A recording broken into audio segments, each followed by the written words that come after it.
first here, Mark Cuban says crypto crash highlights Warren Buffett's wisdom.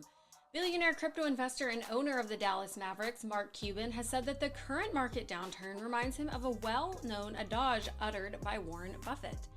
As crypto markets and projects experience highs and lows, Cuban sees a parallel to the 91-year-old investment sage Warren Buffett saying, "Only when the tide goes out do you discover who's been swimming naked." In other words, it's only during market corrections that the true nature of a project is revealed. In an interview with Fortune on June 16th, Cuban revealed his observations on the business models of some crypto projects.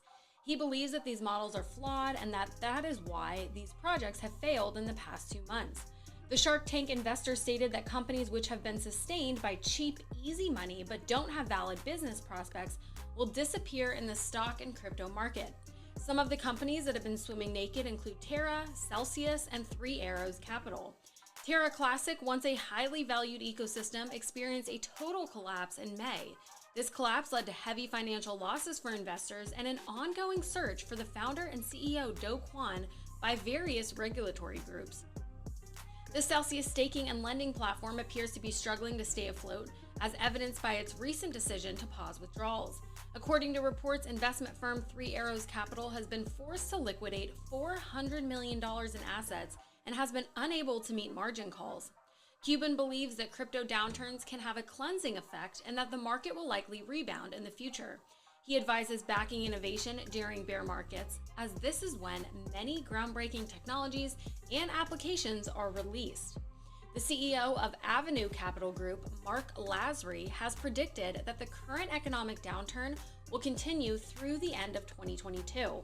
He believes that equity indices could fall by up to another 10%, but that the U.S. economy is strong enough to keep the downturn relatively abbreviated. Since 2008, Lasry has been a strong advocate for cryptocurrency. In 2021, he told Bloomberg TV that while Bitcoin and Ether have dipped more than anticipated, he still believes in their potential. He went on to say that nobody knows what the bottom is for that. He noted that even professional investors find it difficult to time a market bottom and advised that it is best to invest when you are able.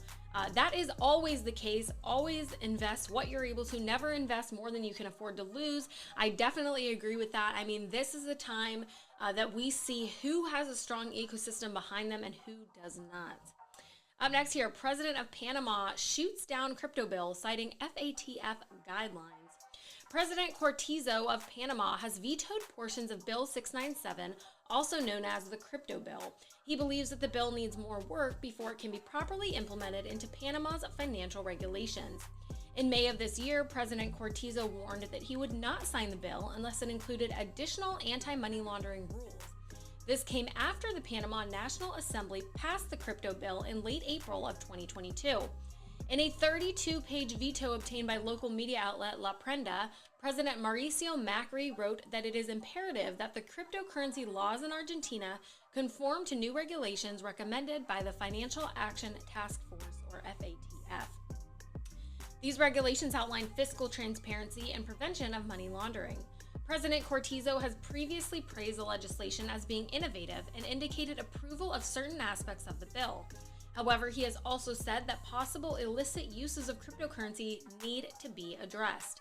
Congressman Gabriel Silva, who helped introduce the bill in September 2021, tweeted on June 16th that the veto was a lost opportunity to generate jobs, attract investment, and incorporate technology and innovation in the public sector. Congressman Silva believes that Congress should study the presidential veto in order to make appropriate corrections that will benefit the country as a whole. He stresses the importance of financial inclusion and opportunities for all citizens. If the bill is signed into law, Panama will become the second Central American country to regulate the spending of cryptocurrencies. El Salvador was famously the first country to make Bitcoin a legal tender. Panama's new bill covers a wider range of cryptocurrencies than El Salvador's and does not require businesses to accept them. According to the bill, Panamanians are free to agree on the use of crypto assets, including without limitation Bitcoin and Ethereum, as an alternative payment for any civil or commercial operation. The bill covers the issuance of digital value and the regulation of the tokenization of assets, such as precious metals. The government's innovation authority would also research the digitization of identity using blockchain or distributed ledger technology. So I'm sure we'll hear more to that on that to come. Yeah, you really can't have a country adopt a currency as legal tender without making it mandatory for businesses to accept it, in my opinion, because I think people would just go on business as usual. Up next here, Elon Musk gets hit with ridiculous $258 billion Dogecoin lawsuit. Billionaire Elon Musk, along with his companies SpaceX and Tesla Inc., are being sued for damages totaling $258 billion for allegedly being engaged in a crypto pyramid scheme involving Dogecoin. The amount of damages being sought is more than 34 times the current market capitalization of Dogecoin, which is $7.5 billion, and nearly 3 times its all-time high market capitalization of $88.68 billion. An attorney filed a class action lawsuit in the New York District Court on Thursday, alleging that Elon Musk engaged in pyramid scheme. The lawsuit claims that Musk used his pedestal as world's richest man to operate and manipulate the Dogecoin scheme for profit, exposure, and amusement. The plaintiff, Keith Johnson, has filed a claim alleging that the defendant, Elon Musk, and his corporations have benefited unlawfully to the tune of $86 billion as a result of wire fraud, gambling enterprise, false advertising, deceptive practices, and other illegal conduct. Johnson alleges that he and others in the class action have lost approximately $86 billion between May 2021 and June 2022 and is demanding that figure in monetary damages along with another $172 billion in damages and fees. The defendant, Musk, is the self-proclaimed Doge father and former CEO of Dogecoin. He has assembled a group of corporations, celebrities, and influencers he calls the Doge Army to increase the price and market capitalization of Dogecoin. The lawsuit also seeks a declaratory order that trading Dogecoin constitutes gambling under New York and federal law, and alleges that Musk and his companies have violated state and federal gambling laws. Since the plaintiff and the class were not informed that trading Dogecoin was equivalent to gambling, the plaintiff and the class request the return of all funds lost through Dogecoin trading. This order also seeks to ban Musk and his companies, as well as any other unlicensed professionals, from advertising, marketing, or promoting Dogecoin in the future. The creator of Dogecoin, Satoshi Nakamoto, has called the recent lawsuit against the currency stupid. However, he did admit that trading in cryptocurrencies is not much different from gambling. Rahul Sood, CEO and co-founder of Irreverent Labs, called the class action lawsuit against his company stupid. He went on to say that the attorney who filed the suit clearly doesn't understand the gains his company makes. In response to a tweet about the news, Ron Coleman, a commercial litigator and partner at Dillon Law Group with 196,000 Twitter followers, noted that anyone can say anything in a lawsuit. Yeah, so, I agree. I think, people lose money and then they want to blame somebody else. Well, he promoted it. Do your own research. You can't blame anyone else for your gains. Unless companies are actually doing, shady stuff, that's different, but do your own research. Just because celebrities endorse something doesn't mean that you should invest in it. I think it's just a scapegoat. Up next here, employee quits after red flags at first crypto job, but stays in blockchain for the tech. Crypto startups play an important role in the advancement of blockchain technology. However, without proper investment in developing key aspects of the business, some startups will find their employees leaving. Roland Guirdonen from Chad, Central Africa, was hired by a crypto startup and thought he had gotten lucky. However, he realized that while the job seemed like a dream, it was actually more of a nightmare from which he needed to escape.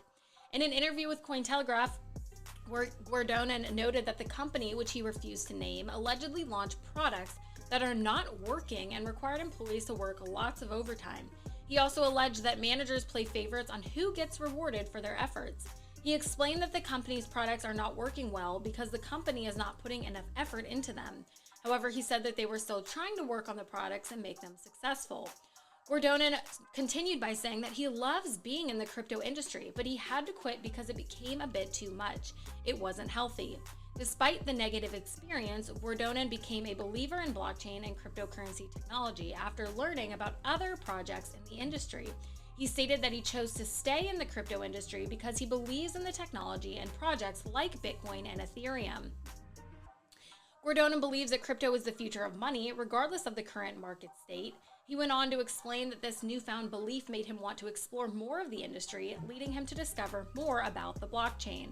Gordon believes that the blockchain industry presents an opportunity for anyone who is interested. He encourages people to explore the potential of this growing industry. So that's cool. I mean, yeah, there are some companies that just try to start up, get on the hype. They might not even intentionally be doing anything wrong. They just don't have the technology, the people, the team behind them to make their company successful. So, I mean, we see that a lot, especially in the crypto sector. Up next here, Finblocks withdrawal restrictions trigger concerns from the community. In light of recent events, Finblocks is reassessing the effects of 3AC's situation on its liquidity. As a precautionary measure, we have paused all reward distribution for our users and lowered the monthly withdrawal limit to $1,500 USD. We apologize for any inconvenience this may cause and appreciate your understanding. The news of the platform's impending shutdown came as a disappointment to many of its users who took to social media to express their frustrations about not being able to withdraw their funds. Some community members also raised concerns about the sustainability of Finblocks' 90% annual percentage yield offer on staking Axie Infinity shards or AXS. As Finblocks user Terrence Lee has noted, he has withdrawn his assets from the platform in light of the recent Terra collapse. It is becoming increasingly clear that lenders who offer large returns were taking on too much risk, and Lee wishes to avoid any further losses. Since the outbreak of the current situation, Twitter user Go4Tim2 has been critical of lending platforms for their lack of transparency. Recently, Finblocks, a crypto staking platform backed by Three Arrows Capital, has paused reward distributions and tightened its withdrawal limits, causing community members to express concerns about their assets. Some have called for more transparency from these platforms and for them to move towards decentralization. In addition, the Twitter user noted that it may be time for firms to lower their APY rates as it has become an ineffective tool for attracting users now that users are fearing for the safety of their assets. On June 16th, Danny Yon, CEO of 8Blocks Capital, publicly called out platforms that hold assets owned by 3AC, requesting them to freeze the company's funds. Yon claimed that they detected a sum of $1 million missing from their accounts with 3AC. Meanwhile, a report noted that the firm borrowed Bitcoin from lending platform BlockFi. Following the market's downturn this week, the firm was not able to meet a margin call, and some estimates even suggest that 3AC has gotten liquidated by $400 million in multiple positions. So they did say that they were having to liquidate that. Yeah, I mean, it's sad. Make sure to do your research when investing. Last but not least here, bear market no issue for Binance Labs' Defy Incubation program. Binance Labs, the venture capital and incubation arm of Binance, is continuing its work as usual in spite of the current bear market. The firm is preparing to launch the 5th round of its most valuable Builder Accelerator program, which is designed to support new projects focused on DeFi and Web3. In cooperation with BNB Chain, the program provides dedicated support to developers building decentralized apps on the BNB Chain blockchain network through incubation and investment. The MVB program was originally launched in May 2021 with the mission to help BNB chain-based startups create new projects, gain exposure, receive funding, and accelerate community and business growth. Some of the successful MVB-born startups include infrastructure DeFi projects like Dairy Protocol and Solve Protocol, the decentralized exchange BuySwap, the GameFi and metaverse platform MetaAsset, and others. The 5th cohort of the Blockchain Innovation Incentive Program is named Uncharted Territory as it explores new opportunities for emerging projects in the cryptocurrency market. Binance Labs and BNB Chain are collaborating for the first time to provide infrastructure, mentorship, funding, and ecosystem support to the projects in the MVB cohort. According to Gwendolyn Regina, investment director at BNB Chain, the funding for MVB will come directly from Binance Labs. The deadline for applications for the MVB Accelerator program is July 8th, 2022. The program is scheduled to start on July 11th, 2022. Binance Labs and BNB Chain plan to announce the successful projects that will join the program and go through coaching and workshops for 6 to 8 weeks in late June. Binance Labs does not have an investment cap for the new MVB Accelerator program, according to the BNB Chain investment director. They noted that the process for selecting projects for incubation is thorough and that Binance Labs provides more than just financial support. The latest MVB round is open to all builders in the blockchain industry, regardless of their experience building on the BNB chain. Regina went on to say that they are ready to invest in projects at all stages of development, from early stage to working prototype to launched product. The recent bear market poses no potential harm to the accelerator program. Rather, BNB Chain and Binance Labs believe that extreme market conditions can actually generate stronger projects. BNB Chain's belief that crypto bear markets present an opportunity for industry growth is aligned with the broader views of the Binance crypto exchange. The company is looking to hire 2,000 employees in light of the latest market decline, with CEO Changpeng Zhao declaring that the exchange sees bear markets as an opportune time to bring on top talent. When the market falls, it is easier to see which investors have been taking unnecessary risks. This is what Mark Cuban, a billionaire crypto investor and Dallas Mavericks owner, believes. He is quoting Warren Buffett, a well-known investor, when he says this. And we talked on that article earlier. So that's all we have for you today. Thank you guys so much for watching. Make sure to like, subscribe, hit that notification bell, leave a comment on what you want to see in a future video, and we'll see you next time.